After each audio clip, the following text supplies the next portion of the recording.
Hi everyone, in this tutorial I'm going to show you how to work with select value workflow action.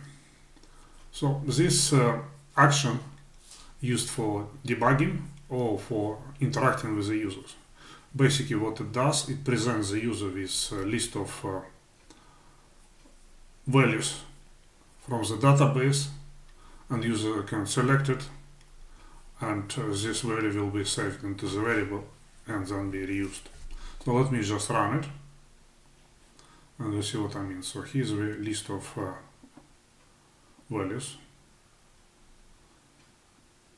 So let me just select one of them and click OK.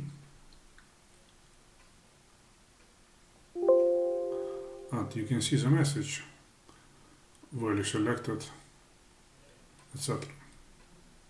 So let me show the properties. So first of all, we have a database connection and we have SQL script lookup. We just click on it and edit. So here's our data. As you can see, it is just a basic SQL statement, and